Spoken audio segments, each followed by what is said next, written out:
जी, आज हम पढ़ेंगे isolation of oxygen from air, कि हम एयर से ऑक्सीजन को किस तरह से आइसोलेट कर सकते हैं, किस तरह से अलग कर सकते हैं। एयर में ऑक्सीजन कितना मौजूद होता है, कितने परसेंट मौजूद है ऑक्सीजन, तो मैं यहाँ आपको बता दूं कि 21% जो है वो हमारी एयर में ऑक्सीजन मौजूद होता है। 21% बाई वॉल्यूम एयर में जो है वो ऑक्सीजन मौजूद होता है। तो ऑक्सीजन को हम किस तरह से एयर से सेपरेट कर सकते हैं, तो इसके लिए सेम प्रोसीजर है जिस तरह हम हाइड्रोजन को फ्रैक्शनल डिस्टिलेशन से सेपरेट करते हैं, इसी तरह से हम एयर की फ्रैक्शनल डिस्टिलेशन करते हैं। हम एयर की क्या करते हैं जी, fractional distillation, fractional fractional distillation, distillation LATION, fractional distillation करते हैं हम एयर की, तो हमारे पास ऑक्सीजन जो है वो आ जाता है। अब फ्रैक्शनल डिस्टिलेशन क्या है, इसको हम डिटेल में अभी देखते हैं। अभी हम बात कर लें कि हम एयर को किस प्रोसीजर के तहत किस तरह से एयर की फ्रैक्शनल डिस्टिलेशन करते हैं और ऑक्सीजन जो है वो हम उसमें से आइसोलेट करते हैं। सबसे पहले क्या होता है कि हम एयर में से जो है कार्बन डाइऑक्साइड रिमूव करते हैं, और कार्बन डाइऑक्साइड को हम किस तरह से रिमूव करते हैं कि हम फ्रेश एयर को पास कर देते हैं सोडियम कास्टिक सोडा से, sodium hydroxide NaOH caustic soda है जी ये। इसमें से जब हम पास करते हैं फ्रेश एयर, तो हमारे पास जो है कार्बन डाइऑक्साइड जो है ये यहाँ से जो है वो रिमूव हो जाता है। कार्बन डाइऑक्साइड जो है वो रिमूव हो जाएगा, यानी Na2CO3 sodium carbonate Na2CO3 sodium carbonate plus जो है हमारे पास वाटर आ जाता है, H2O वाटर जो है वो आ जाता है जी। तो ये क्या है जी कि यहाँ पे हमने फ्रेश एयर से जो है कार्बन डाइऑक्साइड को रिमूव किया। फिर हम क्या करते हैं कि हम एयर से जो है वो ऑक्सीजन को भी ऑक्सीजन को किस तरह से अलग करते हैं, ऑक्सीजन को फिर हम कॉपर टर्निंग्स जो हैं उसके साथ रिएक्ट करवाते हैं, यानी कॉपर के साथ, और हीट करते हैं, तो ऑक्सीजन जो है वो वहां से रिमूव होता है। मगर इस केस में हम क्या करेंगे कि हम जो है कार्बन डाइऑक्साइड को रिमूव करेंगे, क्योंकि हमें ऑक्सीजन जो है वो हमें आइसोलेट करना है, ऑक्सीजन को सेपरेट करना है।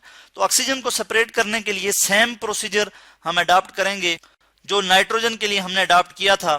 कि हम क्या करते हैं, उसके लिए हम ये देखते हैं कि एयर को हम फर्स्ट ऑफ ऑल लिक्विफाई करते हैं। Air is first of all liquefied. Air को क्या करते हैं, लिक्विड में कन्वर्ट करते हैं, लिक्विफाइड।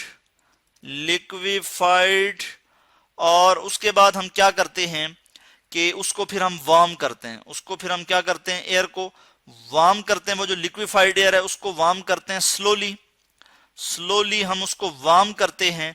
तो डिफरेंट बॉइलिंग पॉइंट्स पे जो एयर की फ्रैक्शंस हैं वो सेपरेट हो जाती हैं। Difference of their boiling point, उनका जो बॉइलिंग पॉइंट है उसके डिफरेंस के लिहाज से वो सेपरेट हो जाएंगी। तो इस प्रोसेस को हम कहते हैं फ्रैक्शनल डिस्टिलेशन, फ्रैक्शनल डिस्टिलेशन। बल्कि इस चीज को मैं यहाँ पे टिक कर लेता हूं कि हमने लिखा हुआ है कि फ्रैक्शनल डिस्टिलेशन कहते हैं कि जब हम एयर को लिक्विफाई करेंगे, उसके बाद उसको स्लोली वार्म करेंगे, तो उसके एयर के जो कंपोनेंट हैं वो सेपरेट हो जाएंगे difference of their boiling point से। यानी कि मैं यहाँ लिख लेता हूं कि difference of the boiling point, difference of boiling point, POINT, difference of boiling point. और इसको मैं यहां से मिटा लेता हूं, और इसके लिए मैं इसको आगे लिख लूंगा कि यहां पे जी वार्म स्लोली। तो difference of the boiling point पे जो है हमें इसकी फ्रैक्शंस हासिल हो जाती हैं, डिफरेंट फ्रैक्शंस हासिल होती हैं। और ऑक्सीजन को हम किस तरह से हम जो है वो सेपरेट करते हैं, उसके लिए हम देख लेते हैं यहाँ पे कि बिल्कुल नाइट्रोजन को जिस तरह से हमने फ्रैक्शनल डिस्टिलेशन से जो है सेपरेट किया, इसी तरह से हम जो है फ्रैक्शनेटिंग कॉलम में जो है वो सेपरेट करते हैं ऑक्सीजन को भी। मैं आपको नीचे डायग्राम दिखा देता हूं। ये जो है डायग्राम आप देख रहे हैं, यहां से हम फ्रेश एयर को फीड करते हैं, और यहाँ पे कंप्रेसर है। कंप्रेसर में हम रिपीटेडली जो है कूल करते हैं और कंप्रेस करते हैं एयर को। बेसिक जो हमारा प्रोसीजर है, मैं इसको ऊपर लिख लेता हूं कि हम क्या करते हैं जी, रिपीटेड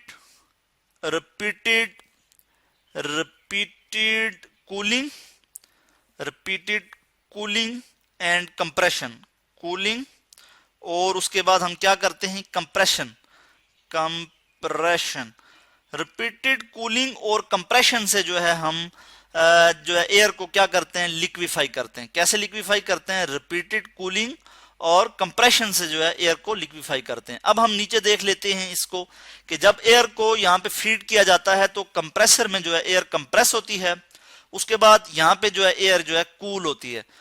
तो यहाँ पे हमने बात की कि कार्बन डाइऑक्साइड के जो अगर हैं तो कार्बन डाइऑक्साइड को हम पहले भी रिमूव कर सकते हैं, उसके बाद भी हम रिमूव कर सकते हैं, वो नेक्स्ट प्रोसेस है, उसको भी हम देखेंगे। तो जब ये रिपीटेडली कूल भी होगी और कंप्रेस होगी और यहाँ पे एक्सपेंशन नोजल के जरिए हम इसको जो है एक्सपेंड करेंगे, फर्दर एक्सपेंड करेंगे, तो यहाँ पे इसका प्रेशर जो है कम होगा, लोअर प्रेशर पे यहाँ पे ये लिक्विड हो जाएगी, एयर लिक्विड फॉर्म में आ जाएगी। यहाँ पे प्रेशर जो है वो ज्यादा है, यानी 200 एटमॉस्फेयर तक यहाँ पे हम जो है 200 एटमॉस्फेयर तक जो है प्रेशर देते हैं। एटमॉस्फेयर जो है वो यूनिट है 200 एटमॉस्फेयर। एटमॉस्फेयर जो है वो यूनिट है प्रेशर को मेजर करने के लिए। तो 200 एटमॉस्फेयर तक जब प्रेशर देते हैं उसके बाद फिर कूल करते हैं और फिर अचानक से हम जो है इसका प्रेशर कम करके यानी इसको एक्सपेंड कर देते हैं। तो यहाँ नीचे इस लोअर रीजन में प्रेशर जो है वो कम है और यहाँ पे एयर जो है वो लिक्विड फॉर्म में आ जाती है। उसके बाद क्या होता है कि यहाँ ये जो फिल्टर मौजूद है, यहाँ से कार्बन डाइऑक्साइड यहाँ से भी रिमूव हो जाती है अगर कार्बन डाइऑक्साइड मौजूद हो। तो उसके बाद ये जो एयर है लिक्विड एयर, ये ऊपर जाती है। यहाँ पे डिस्टिलेशन जो कॉलम है या डिस्टिलिंग कॉलम जो मौजूद है, यहाँ पे जो है ये फ्रैक्शंस में जो है वो अलग अलग हो जाती है, सेपरेट हो जाती है। तो ऑक्सीजन जो है वो -182.96 डिग्री सेंटीग्रेड इस टेम्परेचर पे जो है वो ऑक्सीजन जो है वो हम कलेक्ट कर लेते हैं। ऑक्सीजन की जो बॉइलिंग पॉइंट है वो -182.96 डिग्री सेंटीग्रेड जो टेम्परेचर है, ये ऑक्सीजन का बॉइलिंग पॉइंट है। डिग्री सेंटीग्रेड यूनिट है टेम्परेचर को मेजर करने की। तो ऑक्सीजन का जो बॉइलिंग पॉइंट है वो -182.96 डिग्री सेंटीग्रेड है। उसके बाद हम क्या करते हैं, इसके साथ जो आर्गन गैस भी निकलती है -185.848 डिग्री सेंटीग्रेड है, और नाइट्रोजन गैस जो है वो -195.795 डिग्री सेंटीग्रेड जो टेम्परेचर है, ये नाइट्रोजन का बॉइलिंग पॉइंट है।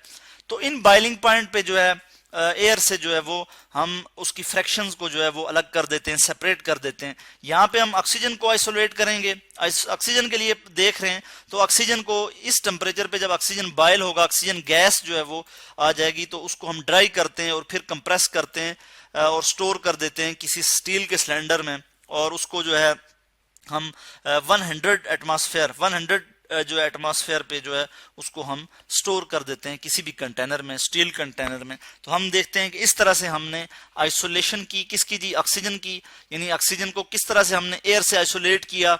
उसमें हमने देखा कि हम कार्बन डाइऑक्साइड को रिमूव किस तरह से करते हैं, ये भी हमने देखा। और हमने देखा कि इसको हम ऑक्सीजन को यानी एयर को जो है हम रिपीटेडली जो है वो कूल करते हैं और कंप्रेस करते हैं, जिसकी वजह से एयर जो लिक्विफाई हो जाती है, और उसके बाद हम डिस्टिलेशन कॉलम में जो है इसको सेपरेट करते हैं। यहाँ पे हम इक्वेशन को बैलेंस भी कर देते हैं और यहाँ पे इसको एक्वस लिख लेंगे हम। यहाँ पे एक्वस है, ठीक है जी। इसके लिए मैं यहाँ लिख लेता हूँ एक्वस फॉर्म में सोडियम कार्बोनेट, और इक्वेशन को बैलेंस करने के लिए मुझे यहाँ पे 2 लगाना होगा, तो इक्वेशन जो है वो यहाँ पे बैलेंस हो जाएगी। ये था जी आज का हमारा topic, isolation of oxygen from air. आपको इसकी समझ आई होगी।